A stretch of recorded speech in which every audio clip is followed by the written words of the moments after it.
Good morning everyone. Welcome back to my another new vlog. This is Fauji lifestyle. সবাই কেমন আছো? আশা করি ভালো আছো। আমিও খুব ভালো আছি। সকাল সকাল তোমাদের সামনে আবারও একটা নতুন ভিডিও নিয়ে চলে এসেছি। আশা করি তোমাদের দেখতে খুব ভালো লাগবে। তো সকাল সকাল উঠে কী করবো, চা করে নিয়েছি প্রথমেই, যেটা আমার ডেইলি রুটিন। আমি প্রথমে চা করে নিই, চা খাই, তারপরে বাদবাকি কাজে হাত দিই। এখন আমি চা বিস্কুটটা খেয়ে নিই, তারপরে ব্রেকফাস্টের দিকে এগোবো। মেয়ে এখনও ঘুমাচ্ছে, হাজব্যান্ড উঠে পড়েছে। হাজব্যান্ড উঠে বসে আছে, হাজব্যান্ডকেও চা দিয়েছে, এখনও চা খাওয়া শুরু করেনি, আমি শুরু করে দিয়েছি। মেয়ে ঘুম থেকে উঠলে তখন মেয়েকে ব্রাশ করে দেবো, বাদবাকি কাজগুলো করে দেবো। এদিকে হাজব্যান্ড ডিউটি যাবে, হাজব্যান্ডকে ব্রেকফাস্ট দিয়েছি, হাজব্যান্ড খেয়ে ডিউটি চলে গিয়েছে। এরপর মেয়েও ঘুম থেকে উঠে গিয়েছে, মেয়েকে ফ্রেশ করলাম, চুল বেঁধে দিলাম, তারপরে মেয়েকে ব্রেকফাস্ট দিয়েছি। মেয়ে বলছে আমাকে বাপির প্লেটে দিয়ে দাও, আমি খেয়ে নেবো। তা ওর বাপি একটু রেখেছিল, আর ওই প্লেট আর একটু দিয়ে দিলাম, ওখানে খেয়ে নিল। তারপরে পাশের বাড়ি দিদি বলেছিল যে ওদের পুরো বাচ্চাদেরকে আজকে খাওয়াবে 10টার দিকে, সেই জন্য মেয়েকে রেডি করে দিয়েছি, স্নান করে রেডি করে দিলাম। এখন ওদের বাড়ি যাবে।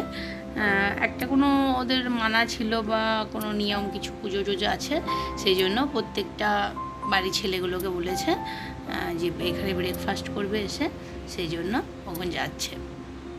তাই বললাম আমি এখানে দাঁড়িয়ে থাকি। আর এখন প্রচণ্ড কুকুর, তো কুকুরের এতে মানে ভয়ে বাচ্চাকে একা ছাড়তেই ভয় পাচ্ছি। যে এখানে দাঁড়িয়ে থাকি, তুমি চলে যাও। ওদের কাজরার গাড়ি চলে এসছে, ওর পাশের সাইডে রুমের বাড়িটাই হচ্ছে ওই দিদির বাড়ি। তাই আমি বলছি আমি এখানে দাঁড়িয়ে থাকি, তুমি চলে যাও। তো এখানে দেখো দাঁড়িয়ে আছে, একটা গাড়ি আসছিলো, সেই জন্য এখন দাঁড়িয়ে থাকলো, গাড়িটা চলে গেলো, তারপরে গিয়েছিল। এরপরে আমি এসে পুরো আগে টেবিলটা মুছে নিলাম, কেননা যা খাওয়া দাওয়া হয়েছে, টুকিটাকি যা পড়েছিল সেগুলোকে আমি পরিষ্কার করে নিচ্ছি একটু। আর জানলাটা খোলা থাকে, তো এবার হাওয়া, কালকে বিকেলে প্রচণ্ড হাওয়া হয়েছে, ধুলোগুলো ঢুকিয়েছে, রাতে তো আর পরিষ্কার করা হয় না, সেই জন্য সকালবেলাতে উঠে ক্লিন করে নিচ্ছি এটাকে। তারপরে আমি কালকে একটু আচার বানিয়েছিলাম আমের, কেননা আমের কাঁচা আম তো এবার শেষ হতে যাচ্ছে, সেই জন্য আগে থেকেই এক বয়ম বানিয়ে রেখেছি, আবারও কালকে বানিয়েছি। তো সেটাকে এখন আমি ওই যে জারটাকে কালকে রোদে দিয়েছিলাম ধুয়ে শুকাতে, সেটা শুকিয়ে গিয়েছে, তাও আজকে একটু রোদের মধ্যে হাওয়াতে দিয়ে দিয়েছিলাম যাতে ভিতরে কোনো স্মেল না থাকে। তা এখন আমি আচারটাকে আমি ভরে নিচ্ছি। এটা আলাদা প্রসেসে বানিয়েছিলাম, ওটা আলাদা প্রসেসে বানিয়েছিলাম। এটা একটু ঝাল ঝাল করে বানিয়েছি, মানে 1 বছর থাকলেও মানে কোনো কিছু হবে না, একটু ঝাল দিয়ে বেশি বানিয়েছি, আমাকে ভাল লাগে ঝালটা একটু। একটা মিষ্টি করেছি, একটা ঝাল, যখন যেটা ভাল লাগবে তখন সেটা খাওয়া যাবে। তো এখন এটা আমি পুরো 1 ডিব্বা হয়ে গেল, আর একটা কটোরির মধ্যে 1 কটোরি হয়েছে। এটাকে আমি ভালো করে মুছে নিই, মুছার পরে এর কৌটোটাকে টাইট করে মুখিটাকে আটকিয়ে এখন পরপর 4-5টা রোদে দিতে হবে। এখন দেখো আমি কাপড়গুলোকে সব মেলে দিলাম, কালকে কাপড় ধোয়া হয়নি, কতগুলো কাপড় জমে গেছে দেখো একদিনে। আর বাইরে আজকে রোদের তাপটা অতটা নেই, একটু কম আছে। এখন মোটামুটি 9টা-11 মতো বাজে, এখন অতটা রোদের তাপ নেই। তো এখন আমার কাপড় ধোয়া হয়ে গেল, এবার মেয়েকে গিয়ে পড়তে বসাবো, কেননা মেয়েকে এখনও পড়তে বসানো হয়নি। ব্রেকফাস্ট করে নিলাম, করার পরে ব্রেকফাস্টে এটুকুলো এখনও ধোয়া হয়নি, কাপড়টা মেলে দিলাম এসে তাড়াতাড়ি, কেননা বেশি রোদ উঠে গেলে তখন আর কাপড়টা মেলা যাবে না, রোদে দাঁড়িয়ে দাঁড়িয়ে অনেকটা টাইম লাগবে, সেই জন্য। তা এখন আমি যাই, মেয়েকে পড়তে বসাই, তারপরে বাকি কাজগুলো করব। আর আজকে সবজিতে তুলেছি উচ্ছে বানানো হবে, আর দেখি কী কী বানাবো, তোমাদেরকে দেখাবো কী কী বানাচ্ছি, তোমাদের সঙ্গে আবার কথা হবে। এখন দেখো গার্ডেনে টাটকা সবজি উচ্ছে আর ভেন্ডি তুলে আনা হয়েছে। এদিকে আমার সবজি কাটা কমপ্লিট, দেখো পেঁয়াজ আর করলা এটা একটু ভাজা ভাজা করে করব, আর এখানে ভেন্ডি ভাজা করব, আর এখানে আলু আর ডিম সেদ্ধ করতে দিয়েছি, আলু আর ডিমের ঝোল বানাবো। দেখো আমি রান্না বসিয়ে দিয়েছি, একদিকে ভেন্ডিটা ভাজা করছি, আর একদিকে দেখো করলা আর পেঁয়াজের হালকা হালকা একটা ভাজা ভাজা মতো বানাবো। বেশি করে পেঁয়াজ দিয়েছি, করলা দিয়েছি, এই যে ভাজা বানানো হয় না, হেভি টেস্ট লাগে ভাত দিয়ে খেতে। আর এখনকার উচ্ছের একদম তেতোই নেই, দারুণ সুন্দর লাগছে খেতে। আমি ভাতের পানিটা গরম বসিয়ে দিলাম। আর এদিকে দেখো আমার ডিমটা আলুটা সেদ্ধ হয়ে গিয়েছে, একটু ঠান্ডা হয়ে যাক, তারপরে এটাকে আমি ভেজে নেব, তারপরে ঝোল বানাবো।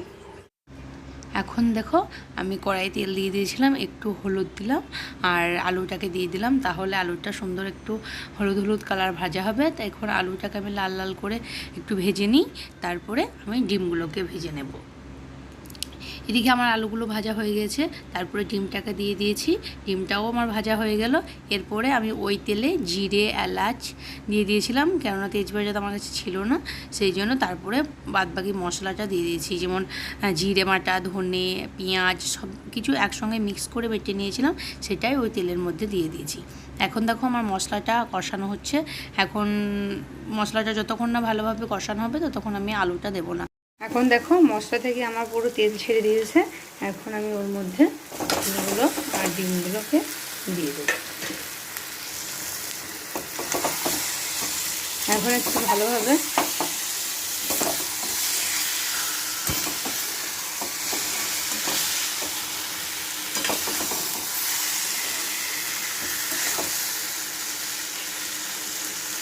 আজকে একটু দেখো বাইরে মেঘলা ওয়েদার,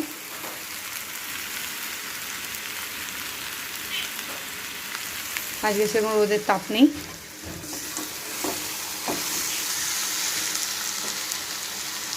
তো এখন আমি রান্না করছি আর লস্যি বানিয়ে নিলাম প্রতিদিনের মতো। হ্যাঁ, লস্যিটা খেলে না একটু এনার্জি পাওয়া যায়, ঠান্ডা খেলে, গরমের দিন ঠান্ডা খেলে তো এনার্জি পাওয়া যাবে। আজকে ওয়েদারটা পুরো মেঘলা মেঘলা দেখাচ্ছিল, কিন্তু হঠাৎ এখনই পুরো আবার রোদ উঠে যাচ্ছে। তোমাদেরকে দেখায়, দেখো পুরো 9টা থেকে পুরো মেঘলা ওয়েদারই দেখাচ্ছিল, কিন্তু এখন হঠাৎ করে আবার রোদ উঠে গেছে। তা কিছু করার নেই, রোদ উঠেছে। তা এদিকে আমার রান্নাটা হচ্ছে, একদিকে আমি লস্যি বানিয়ে নিয়েছি খাচ্ছি, আর এদিকে ডিমের ঝোলটা হচ্ছে, তোমাদেরকে দেখাই। দেখো আমার গরম পানিটা হয়ে গেছে, বন্ধ করে দিই। আর এখানে আমার মশলাটাও পুরো রেডি হয়ে গেছে। এরপরে এই গরম পানিটা আমি ঝোলের মধ্যে অ্যাড করে দিই।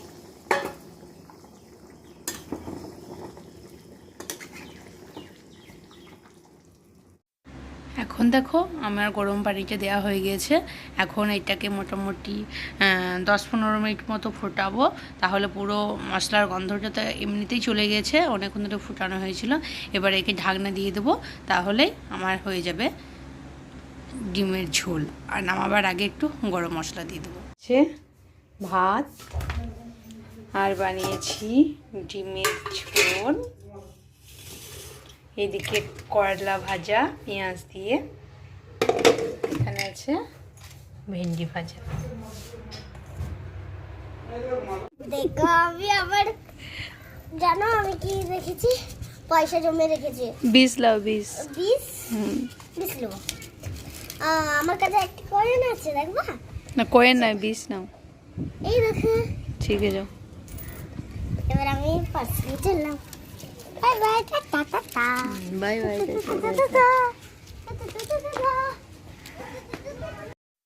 তুমি এখন পয়সা নিল, এখন পেস্ট্রির গাড়ি চলে এসছে। দেখো এখন পেস্ট্রি কিনবে না কি কিনবে জানি না, পয়সাটা নিজে নিয়েই কিনতে গেল। সব বাচ্চারা একসঙ্গে খেলা করছিল পার্কে, ফের সবাই গাড়ির আওয়াজ শুনেছে চলে এসছে। দেখো কে কিনে নিয়ে এসছে, দেখি আবার, দেখে তো মনে হচ্ছে বার্গার কিনে নিয়ে এসছে। বার্গারটা এখন কি পছন্দ হয়েছে গেছে না, এখন ডেলি বার্গার খাচ্ছে। বার্গারের মধ্যে এখন কি দিচ্ছে জানি না, বার্গারটা এখন পছন্দ। দেখো কিভাবে বাইট নিচ্ছে বার্গারের, খেয়ে বলছে দারুণ টেস্টি হয়েছে। ঠিক আছে খেয়ে নাও। তো বন্ধুরা ঘুম থেকে অনেকক্ষণ আগেই উঠা হয়েছে, এখন তো 5টা 57 মতো বাজে। প্রচণ্ড মেঘ লেগেছে, হাওয়া দিচ্ছে, দেখো কীভাবে মেঘ লেগেছে, কালকেকার মতোই মেঘ লেগেছে, হাওয়া দিচ্ছে।